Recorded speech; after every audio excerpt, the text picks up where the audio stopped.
Ain't nothing, man. Feels good to be back in Red's crib. I love it. Welcome to Sports Enthusiasm. It's your boy Sleep. This bootleg Wayne, what's the deal? Ain't nothing popping, man. What you think of that fight, Mayweather versus Ortiz? You saw a fight? I saw a semblance of a fight. Oh yeah? Yeah, it seemed like it was a fight. It seemed like a good fight was going on. I wanted to see it, but it just changed into something else. So you think Mayweather was fair? What do you think happened? Because Larry Merchant tried to play out. Larry Merchant from Philadelphia, Pennsylvania, by the way. Dirty tongues in Philly. We say what we mean. 50 years ago, I'll kick your you know what. You know what I'm saying? What I think is it was a fair fight. But that's what everybody wants to see is a fair fight. Overall, come on, E. Come on. That's not what the fans pay for. Yeah. That's not what people pay $60 for, $70 for the HD for. I don't want to get into your personal life, but you work with some kids that ain't really stable, and Ortiz is one of them. So he's a quitter. He got some instability in him. He did the headbutt. He split the man's lip.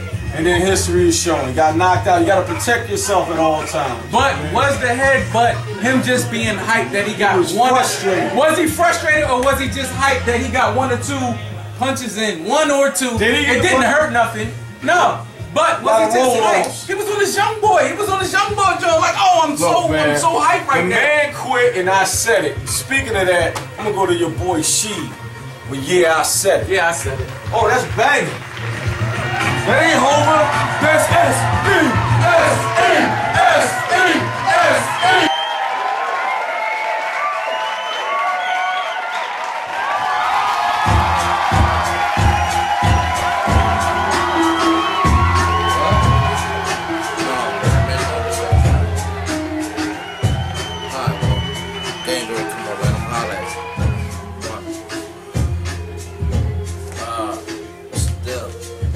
Talk to y'all.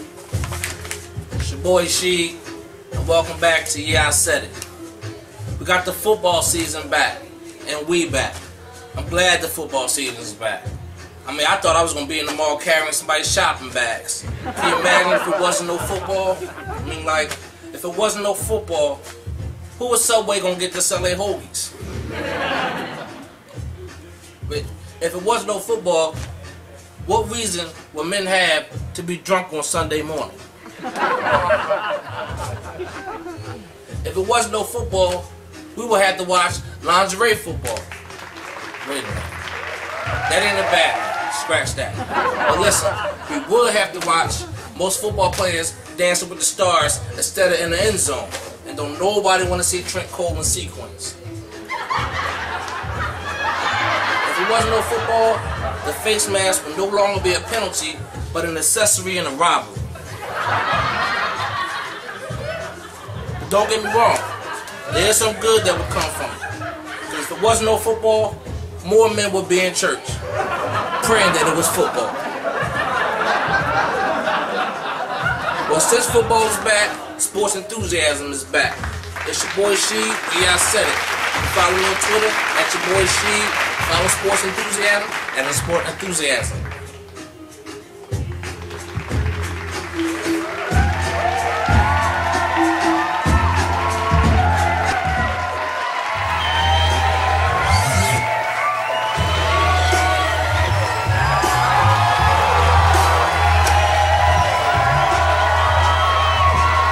Always got these high tech stuff, man. I don't know Nintendo. Yo, what's happening, man? Welcome back to Sports Enthusiasm. What you begging, Wayne? A little bit of Kanye, even though I don't like that minute. I don't like that minute, but I'm playing a little bit of it. You like the new material, Throne? There's a lot of symbolism going on. I don't. It's hard to keep up with all these symbols, man. You know what I'm saying? Somebody gave me $1 yesterday, and they had the diagrams and everything mapped out on it, telling me about death is certain and all this. Look, man, this is something change I received. I don't want to hear nothing. I don't hear nothing about all that. Listen, watch your throne, check the throne, I'm on the throne. The throne is alright, it's just they make pop records. They make pop records now. I'm cool. No more lyrics, pop records. I'm good with it. The bottom line is the Watch Your Throne CD is not as good as we anticipated. Like how we're anticipating Detox, which I'm going to throw in the trash once it comes out. But that's a whole nother story. Watch Your Throne. Now, do people who use Carmex, does that have something to do with like a venereal disease? Is it exclusive for people who have an STD that occurs when they lips? Because this is the only thing they sell at Wawa. I don't want to be stigmatized like if I have this and pull out my pocket. I don't even know what the hell you're talking about right now, man. We're going to watch the throne. And like I said, watch the throne, the CD, I don't know. Y'all didn't give me my segment no more, so I'm just going to keep it funky. They ain't giving me my segment no more, man. Why do they only sell Carmex? Man, they did not give me my segment no more. They didn't give it to me no more. I can't even get normal Vaseline intensive care. Well, it's just this. This joint, Watch the Throne. This ain't even Watch the Throne, my bad. Watch the Throne? I don't know, man. I don't know. You know what? That's what we was talking about. You know what? Forget about it. And on that note, we're going to go to my man Philly Billy. Or forget about it.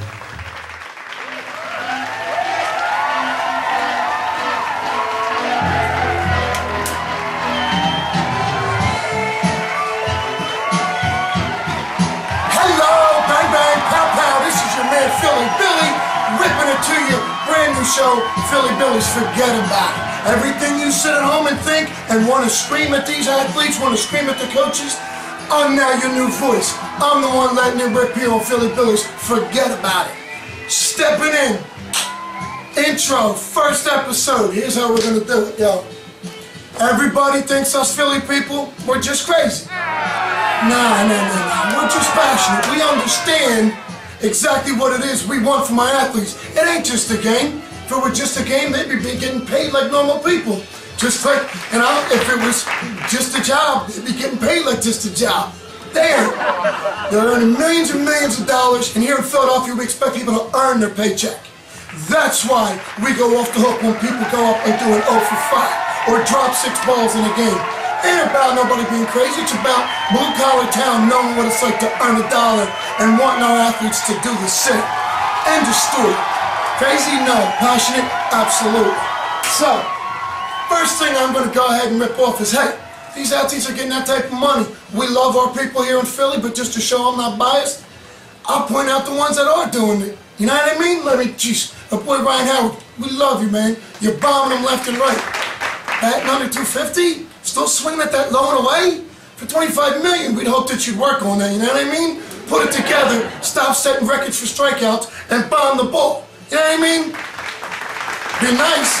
So you gotta look at it also as, hey, what about these pitchers? You got guys that come in, pitch 8-9 innings like Cliff Lee and Cole Hamels and Roy Halladay. And then you're gonna turn around and watch people like, Ryan Madsen, Stutz, Bastardo come in and can't even get through 1 inning? For a couple $1 million, you're pitching what? 1 inning, twice a week? What's this with the pitch count thing? Who cares? Oh, we can't pitch the next day because you pitched in the night before?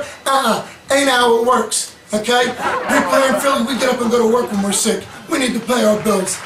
You just need to get up, get in, and get it done. 1 inning? I don't think so. You all need to earn your paychecks. Get in there. You give up a run in 1 inning? Seriously? Come on now. Earn your paychecks. Or forget about it. You know what I mean? Come on now. We lose our pay, we don't do our job. You should too. Don't think it'll happen in sports, so forget about it. Moving on.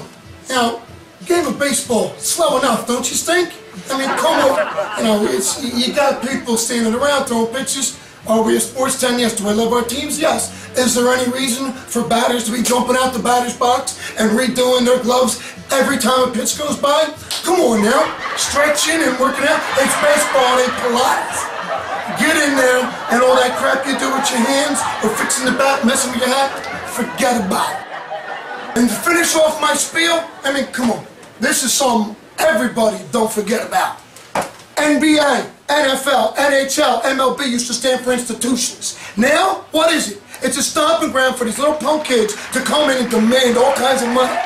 Give me this, give me that before you play it down or hit a ball. Well, guess what? It didn't work that way, but it does. Unbelievable.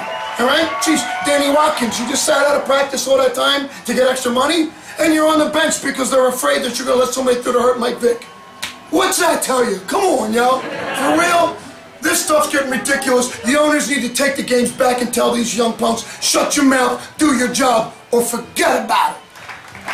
You just want to go ahead, you want to learn how to earn your paycheck, how to come up and produce, and be the professional athlete you're supposed to be? Take a look at a couple of our Philly boys, 100 pence to Sean McCoy. Take a page out of their book. They'll show you how to earn your paycheck. If you don't, forget about it. It's your man Philly Billy, rocking it out here, Yachty Box, sports enthusiasm. Letting you all know what I think, what you think, what everybody needs to hear.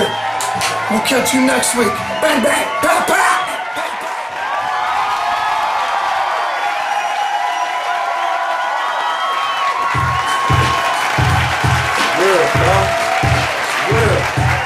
Yo, welcome back to Sneaker Fiend.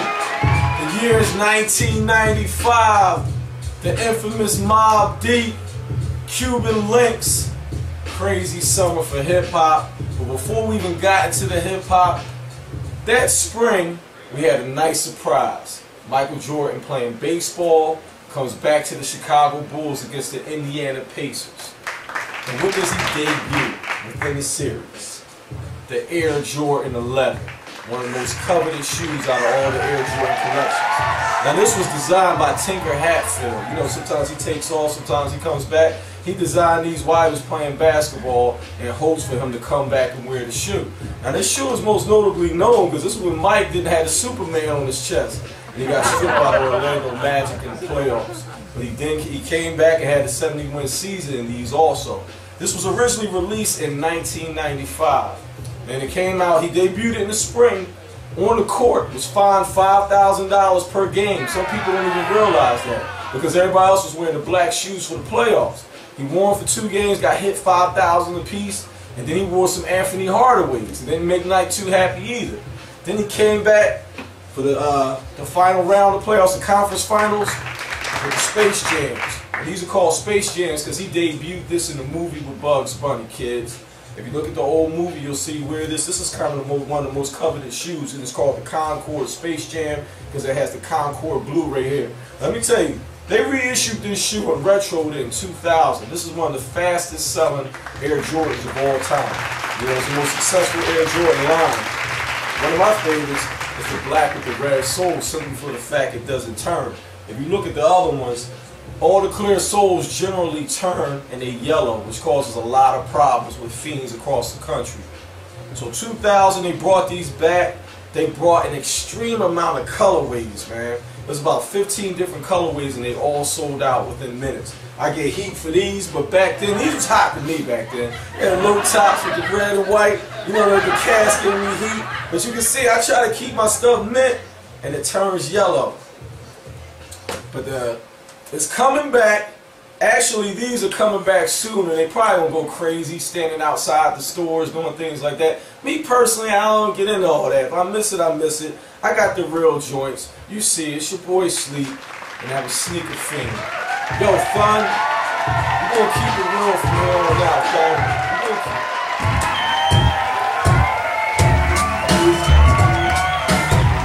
JB, what's up, baby?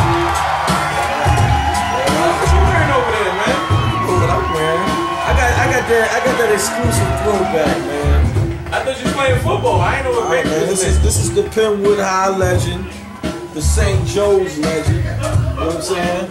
Only other person besides Jameer Nelson to have 1,000 points, 500 assists, and 500 rebounds. We represent the Philly legends, man.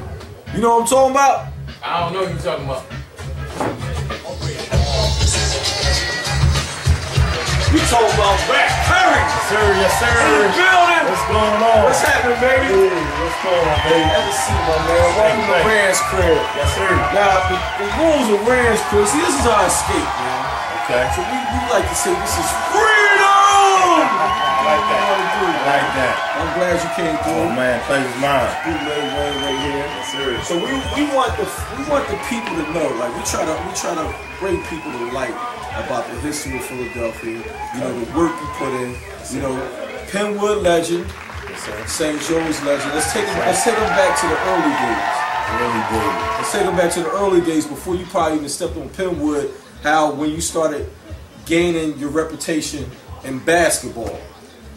Truthfully, I think, you know, back in them days, we played in the playground. Right. You know what I mean? Kids don't play in the playground, so you had to really go through everybody's hood, go down and really put what you had out there. But I'm going to tell you what really jumped it off, Sunny Hill League. All right, Sunny Hill. So where we at in the playgrounds? Tell the people where you from. I'm from out lands down in Yaden. So when my mom grew up, anybody know that played ball out there, everybody came to the court called the center. It's right back my mom's crib. You had to come out there and come see us. Then we would go around and play everywhere. Parkside, 16th Susquehanna.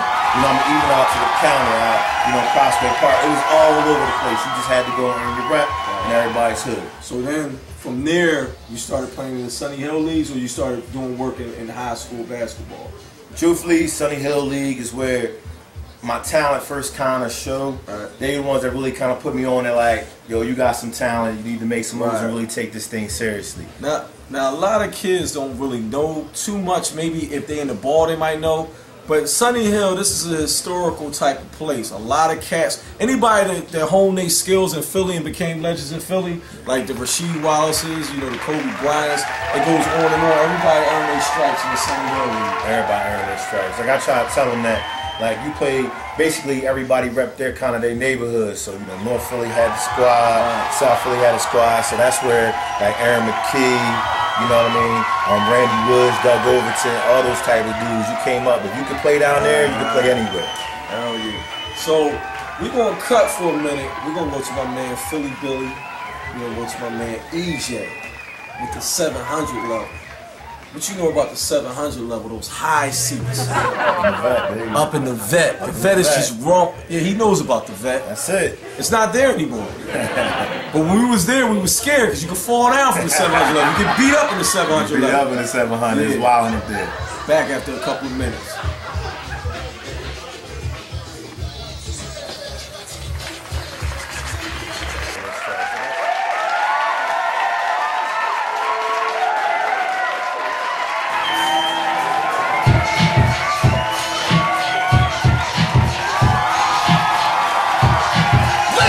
Gentlemen, boys and girls, you're now in tune to the #1 sports talk show on cable, on the internet, on Channel 66, YachtyBox.com. We're in the house with sports enthusiasm. I'm your boy Chief Rockabillies, along with my man Philly Billy. Bang, bang, pow, pow! And we coming at you live with the passion, the fire, the desire of the maniacs and lunatics that booed Santa Claus, that threw batteries at J.D. Drew, that threw snowballs at Jimmy Johnson and his hairpiece. We're talking about that 700 level. The disrespectful, angry, frustrated, passionate Philadelphia fans that come to your city and stomp you out. The 700 level. Bring it bang, bang, pow, pow, stop. Yes, sir. And we're breaking it down about the NFL season. We're going to start off with the world champion Green Bay Packers. How they looking, Philly? I'll tell you what, man. They're coming out. They're looking good. Team's healthy. Ryan Grant's back. Aaron Rodgers just swinging like a cowboy. I mean, he's a cowboy in a gunfight. He's shooting them down every time. Well, if he's a cowboy, what you got to say? All I got to say is, yo, bang, bang, pow, pow. Donald Driver, Fred Jennings, they're getting hit up, and Ryan Grant's taking it in from the back. They're going to be hard. They're going to be real hard to upseat. Real hard. But if anybody can do it, it's our home team. The Philadelphia Eagles. Eagles flying with the boy Michael Vick. And upcoming rookies that the Eagles have, I don't think he is as good as his brother, but the Eagles are dependent a lot upon Casey Matthews in the middle. They're also going to be dependent upon Dion Lewis, another up-and-coming rookie. But the rookie of all that I would like to see, that all the experts confounded and said wouldn't be able to chew bubblegum and talk at the same time, is that boy, the #1 draft pick, Cam Newton. Shoot it out of there, Charlotte NC. I'll tell you what, this kid's got an arm, he's got accuracy, and he's got heart. A little less on the interceptions. He steps up a little bit here. He's got a guy like Steve Smith to bring him in. Yes, sir. I'm telling you, the kid can go a long ways. A long way. But you know who is trying to come back, but went a long way from the top all the way to the bottom? Philadelphia's favorite prodigal son. His name is Donovan McNabb. Minnesota Vikings. Will he come back? We don't know. Philadelphia, although with all the bitterness and sadness, and I traded in my Donovan jersey, I'm still going to be rooting for him. Teams on the rise. Detroit. Oh, Matthew Stafford has arrived. Bang, bang, pow, pow. This kid is coming through. You got this great second-year player coming up. Jahavid Best. I mean, come on. Don't forget about Calvin Johnson. Oh, whoa, whoa, whoa. Catching balls like his hands had sticky fingers. Sticky fingers, yes. Buffalo Bills looking good. Oakland Raiders. Who's going to make the playoffs? I'm looking for the Eagles. I hate to say it. The Cowboys. The New Orleans Saints. The Green Bay Packers.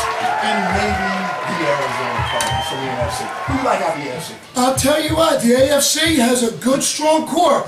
Ben Roethlisberger and his boys up there in Pitt, the other side of PA, gonna be tough to beat. They are coming back as the reigning AFC champs. Plus, not to mention, your man, Delaware, Joe Flacco, and the Baltimore Ravens. Solid team once again led by the man, Ray Lewis. And I'm telling you, Don't forget about the hoodie and Tom Brady. Tom Brady, Ocho Cinco, and this unbelievable tight end Hernandez. That kid is coming down with everything like he was coming down with colds. That boy does not drop the ball. And I'll tell you what, Sean Green Ellis, he's got potential.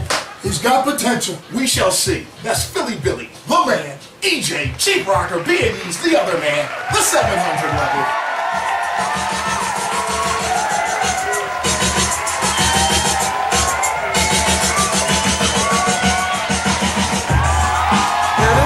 Welcome back to Sports Enthusiasm. This is ironic, but he's playing the bridge. And we about to cross that bridge to the national level. Yes, sir. One man, Rap Curry. This is the bridge. You leave your area. You dealt with the pub. You dealt with the county. Now it's time to cross that bridge on a national level. Yes, sir. So, what school did you choose? I went to St. Joe's University. You know what I mean? You didn't just choose St. Joe's. You put up major numbers. Put up major numbers. Big Five. You know. Big Five Hall of Famer. Big Five Hall Let's of not Fame. dumb it down. Big Five Hall of Famer, Yeah. 1,372 points. Yes, My stat. It's in my brain. One take home, but you know what I'm saying? So, all right, freshman year. Yeah. St. Joe's. Give us some stories, man.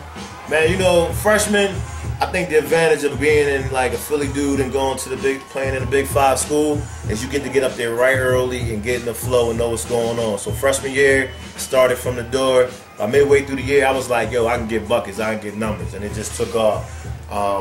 Set it off in a game against Rutgers at their crib at the rack. Right. They was top 25 in the country, and I dropped 30 on them as a freshman. And From that the just one. From the one. So this is some Magic S type Just of get buckets. getting buckets on the Magic. So all right, you know, because I like to deal with the nuances. So how were you getting buckets? Was it pull-ups? Was it back to the basket? Was it? It was all of it. I mean, at that point in time, the three was popping. Right. That mid-range thing was my game. You know what I mean? I'm going to take you, we used to call it the 8-10 push-up. I'm going to take you to the free throw line around the 8-10. Okay. Give you a little shove. Knock Okay. that little feathery over top. Right, because all right, so if the body's in place, so what was the weight like at that time? Man, I was holding it down at like 210, 220. 210. All right, let's think about this. 210. How tall were you? 6'3". 6'3", 210 pounds, playing a one. Playing the one. See, I've been in stuff like that. So, Yes, sir. so the little nudge was just throwing the little guys off of you. You squeeze them. Oh, yeah. Just get what I want when I want it. All right, so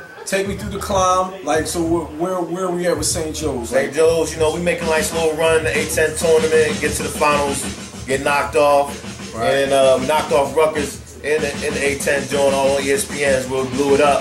Right. From there, got invited to the USA, got a trials with the USA 19 unders. Had everybody on there, you know what I mean? Rodney some names. Rogers, Antonio Lang, Grant Hill. Like, it was a lot of dudes. That's the only time my life ever been cut. I was the last cut on that team, you know what I mean? All right. But I proved myself. So let's go to my homegirl Portia, and she's gonna go with the Housewives. We're gonna cut to that, then we're gonna come back and wrap it up on Sports Enthusiasm. Schooling y'all, baby. The Bridge.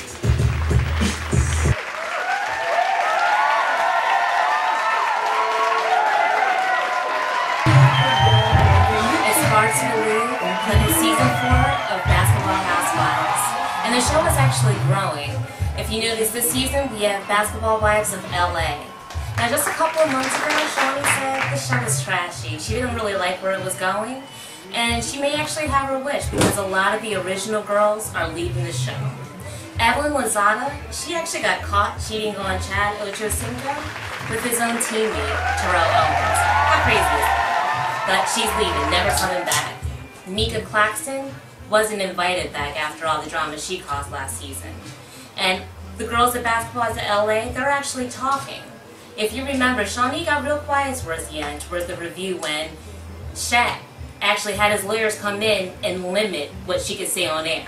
Now this season, you got Laura Govan, the fiance of Gilbert Arenas. He actually took her to court to try to limit what she could say, but the court ruled in her favor. She can say whatever she wants. And to make it worse, her sister is on the show. Now she's the fiance of Matt Barnes. Together, these two talking, and the rest of the girls, who knows what we're going to have. For 3 episodes in, let's see how crazy it gets.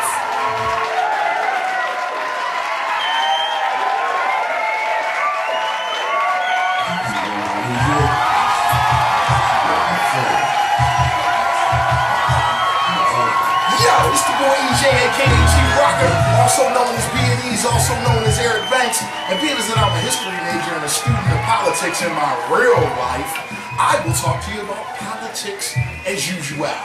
Politics is the business of the world. Politics is what makes the world go around.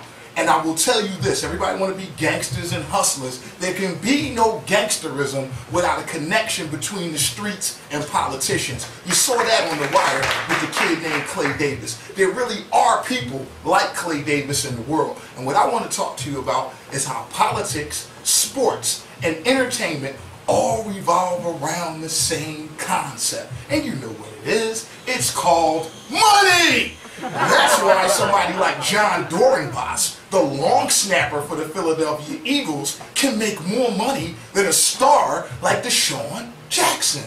Because it's about politics.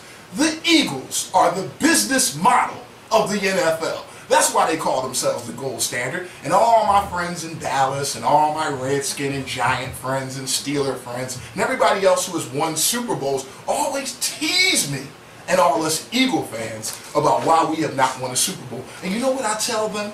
The politics of Jeffrey Lurie and Joe Banner is not to win a Super Bowl. It's to be the gold standard. And the gold standard means that they have a lot of gold. He who makes the gold makes the rules. For instance, bringing it back to politics. He who pays for the political campaign controls the politician who has been elected. So when you think that Obama and Jesse Jackson and Ronald Reagan and George Bush and all these people care, they do not. They want the same thing Andy Reid wants. They want the same thing Joe Banner, Pat Croce, Ed Snyder, and anybody else who has ever played with your dreams as a Philadelphia sports fan wants. They want your money! The price of tickets continues to rise while the quality of the play declines. Politics as usual. The people continue to be sheep, deaf, dumb, and blind to the ways of the world. Well, I, Eric Banks, Chief Rocker B&E's, refuses to be a sheep blindly led astray by men who continue to count my hard-earned money. Politics as usual. Every time I get on here, I will break it down to you just like this. I am Chief Rocker B&E's. This is YachtyBox.com. This is Sports Enthusiasm, and you will be forced to listen to me week after week after stinking week until you give me the same thing that Jeffrey Lurie has. Money and power! YachtyBox.com, Sports Enthusiasm, are you enthused?